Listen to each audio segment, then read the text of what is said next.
Hi, welcome to my YouTube channel. ඉතින් ඔයාලා හැමෝම හොඳින් ඉන්න කියලා මම හිතනවා. ඉතින් මට හිතුණා අද දවසේ ටිකක් ඔයාලත් එක්ක බෙදා ගන්න.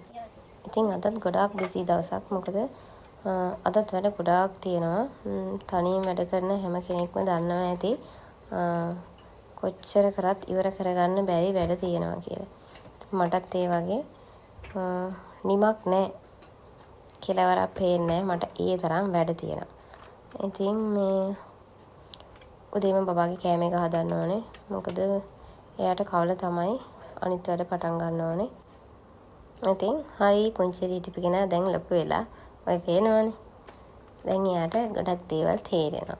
මම කියන වචන චුටි අල්ල ගන්නවා. චුටි කතා කරනවා. ඉතින් එයාත් එක්ක කතා කරනකොට වචනත් හරි පරිස්සමින් කතා කරන්න ඕනේ. මොකද ගිරව වගේ ඇහෙන වචනේ කියනවා.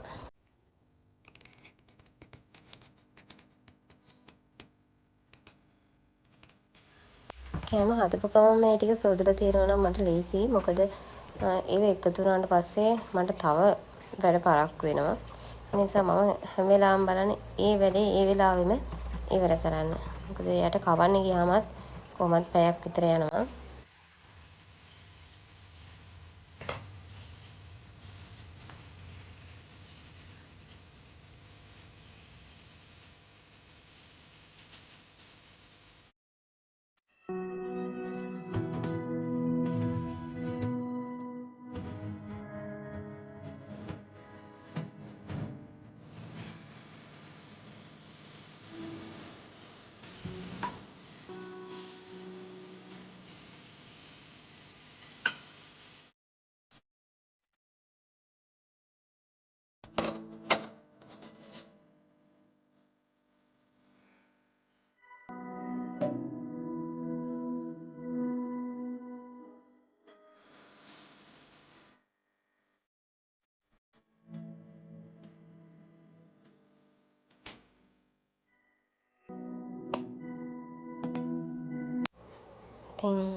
දැන් කොහොම හරි දඟලලා හරියන්නේ. යාට කෑම කවන්න ඕනේ.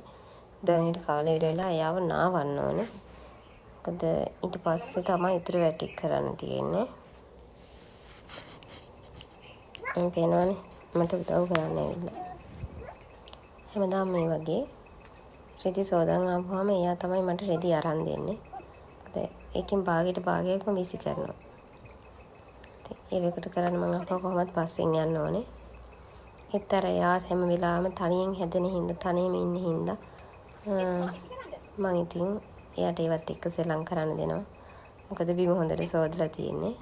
ඒ නිසා එතන ජරාව මොකුත් නැහැ. අදත් මම පුංචි කතාවක් කියන්නම්. මෙහෙමයි මගේ පුංචි කාලේ අත්දැකීම් එක තමයි මම හැම වීඩියෝ එකම ඔයාලත් එක්ක බෙදාගන්නේ. ඉතින් මට මතකයි මං ඒ කාලේ මගේ අම්මා මට ඉස්කෝලේ යන්න දෙනවා රුපියල් 10ක්. මං සීසන් එකෙන් තමයි ගියේ. ඉතින් ඒ 10 දෙන්නේ අතේ වියදමට. මට මතකයි මං ඒ කාලේ හරි කැමතියි මට රුපියල් 10ක් දෙනවට. මොකද මම කවදාවත් ඒ රුපියල් 10 වියදම් කරන්නේ නැහැ. ගෙදර එනකොට ආපහු අරන් එනවා. හැබැයි ආපහු අරන් ඇවිල්ලා ඒක අම්මට දෙන්නෙත් නැහැ. මං ඒක හැමදාම එකතු කරා. කියන්නේ මම ගොඩක් දුර තමයි ඉස්කෝලේ ගියේ. ඒ වුණාට මේ මං ප්‍රයිවට් බස් එකක් තියෙනවා නම් CTB බස් එකක් එනකම පාරායිනට වෙලා ඉන්නවා. මොකද මගේ රුපියල් 10 වියදම් වෙයි කියලා. ඒ හේතුව මගේ අම්මා හරි දුක් මහන්සියෙන් ගොඩාක් දුක් ඉඳලා හම්බ කරපු සල්ලි තමයි අපේ වියදමට දුන්නේ. එතකොට මට හැමදාම හිතුණා එයාලා හම්බ කරලා අපිට දෙන එක අපි වියදම් කරන්න හොඳ නැහැ. මොකද ඒ කාලේ හැටියට රුපියල් 10ක් කියන්නේ ලොකු ගාණක්. දැන් රුපියල් 10 වටිනාකමක් නැති වුණාට ඉතින් මං හැබැයි අම්මට නැති වෙනකොට කොහොම හරි මං එකතු කරලා රුපියල් 110ක් 150ක් වගේ එකතු කරලා මං එයාට දෙනවා. ඒක මගේ පුරුද්දක් විදිහට තිබුණා. මොන දේ කරන්න ගියත් මගේ අතේ සල්ලි තිබුණා. මම සමහරලාට එකමාරට දෙකට ඉස්කෝලේ ඇරලා මම 3 විතර වෙනකම් CTB බස් එකක් එනකම් පාරට වෙලා හිටපු දවස් අනන්ත තියෙනවා. මොකද රුපියල් 10 ඉතුරු කරගන්න. මම ඒ කතාව කියන්න හේතුව ඒ පොඩි කාලේ ඉඳන් අපි අර පුරුදු වෙන අර පිරිමැස්ම තියෙනවනේ. ඒක අපිට ලොකු වෙනකොටත් අපිත් එක්කම ලොකු වෙනවා.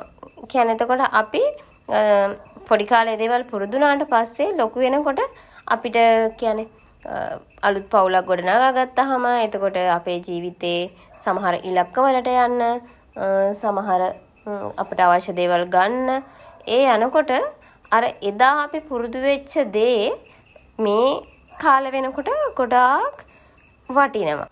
සමහර කෙනෙකුට හිතෙන්න පුළුවන් ඒ ලෝභකම කියලා. නෑ ඒ ලෝභකම නෙමෙයි. මොකද දුක් විඳලා සල්ලි වල කියන්නේ සල්ලි හම්බ කරන එකේ අගේ වටිනාකම දන්න මිනිස්සේ කවදාවත් එහෙම ආවට ගියාට වියදම් කරන්නේ නැහැ.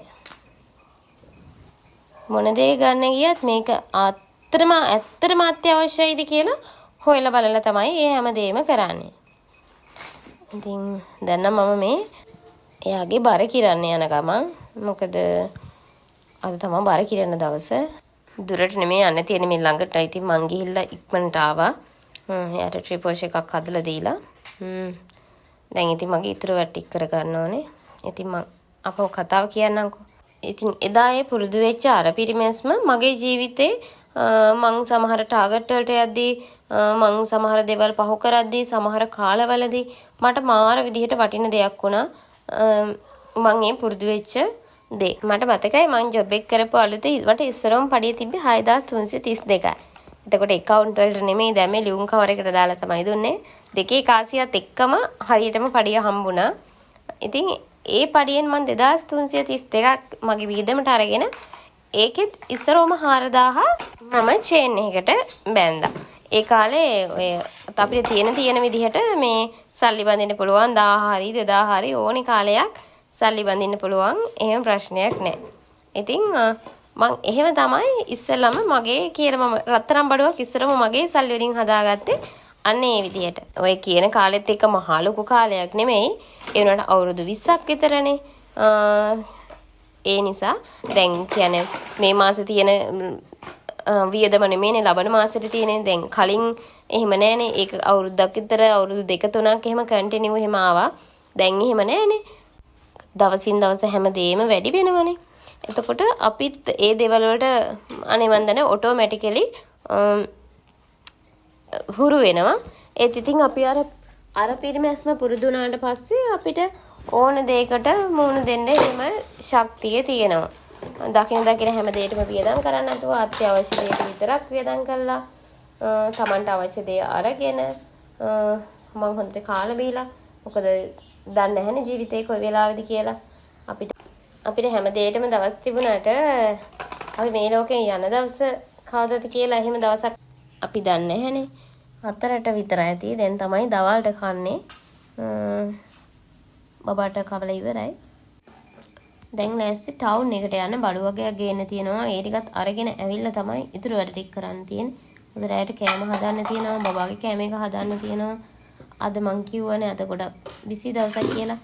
මගේ ජීවිතේ හැමදාම බිසි දවස් තමයි තියෙන්නේ කියලා. ඉතින් ගැහැණු කෙනෙකුට හෝ පිරිමි කෙනෙකුට පුංචි දරුවෙකුට නංගි කෙනෙකුට මල්ලි කෙනෙකුට අක්කා කෙනෙකුට අයියා කෙනෙකුට එහෙම අර ඕනෙම කෙනෙකුට පුංචි කාලේ ඉඳන් පුරුදුුනේ නැතත් දැන් හරි ඒක පුරුදු වුණොත් අනාගතයට ගොඩක් ලේසි. මොකද දැන් එන කාලෙත් එක්ක ජීවත් වෙන්න හරි අමාරුයි. ඉතින් අපි කොච්චර හම්බ කරත් වැඩක් නැහැ. අපි අර පිරිමැස්ම කියන එක දන්නේ නැත්තම්. ඉතුරු කිරීම කියන එක දන්නේ නැත්තම්. ඉතින් පොඩ හරි හුරු වෙන සමහර අයට ගොඩක් අර අත දිගෑරලා වියදම් කරන අයට හරි අමාරුයි ඒකට හුරු වෙන්න.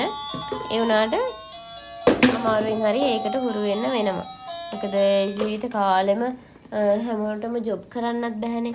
හැමදාම ජොබ් කරන්න බෑ. එක කාලයක් තියෙනවා මොනවත්ම කරගන්න බැරි කාලයක්. එතකොට අපිට දන්නේ නැහැ ජීවත් වෙයිද කියන්න දන්නේ නැහැ. ඒ වුණාට අර ඉන්නකම් කාටවත් කරදරයක් නැතුව කාටවත් අතපාන්න නැතුව යන්න එහෙම ජීවත් වෙන පරිසරය අපි දැම්ම ඉඳන්ම හදා ගන්න ඕනේ. ඒකට ඉතින් අනිවාර්යෙන් අර පිරිමැස්ම කියන දේ ඕනිමයි. මොකද මං එහෙම කියන්නේ මම එහෙම කරලා දිනාගත්ත දේවල් ගොඩයි. මම මගේ ටාගට් ගොඩකට මං එහෙම ගිහින් තියෙනවා. ඉතින් ඒ දේ පුරුදු වුණොත් ඒක ජීවිතේට හරියට වටිනවා.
දැන් ටවුන් ගිහිල්ලා ඉතුරු එක හරිය අපි බඩු ගෙනල්ලා ඉතුරු එක හරිය එහෙම කීයක් හරි ඉතුරු වුණොත් ඒක පොඩි බොක්ස් එකක් හදලා ඒකට දාන්න. එතකොට අපි දන්නේම නැතුව අපිට අවශ්‍ය ගාණක් එකතු වෙනවා.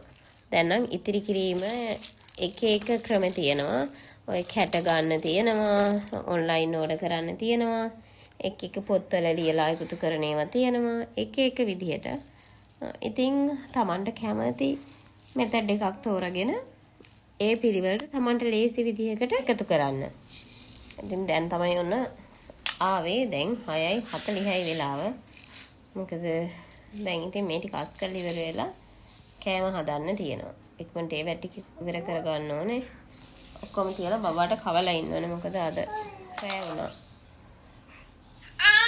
තාම කියලා තාම නම් වැඩ ඉවරයක් නැහැ. ඒ වැඩ ඉවර වෙන්නේ නැහැ. අම්මා හැමදාම කියන්නේ ඉන්නේ දෙන්නයි. ඒ වුණාට මේ ගෙදර වැඩ නම් ඉවර වෙන්නේ නැහැ කියලා. වැඩ ටික ඉවර වෙලා ඔන්න උයලා කාලා දැන් පහන තියන්න ලෑස්තිය. දැන් මෙයාව මම ඉක්මනට නීති කරවන්න ඕනේ. ඉතින් අද මගේ වීඩියෝ එකෙන් ඔයාලා ජීවිතේට මොනවාම හරි පුංචි හරි දෙයක් තියෙනවා නම් ගන්න. ඉතින් මගේ වීඩියෝ එක බලපෝ එලා හැමෝටම තෙරුවන් සරණයි. හැමෝම සතුටින් පරිස්සමින් ඉන්න.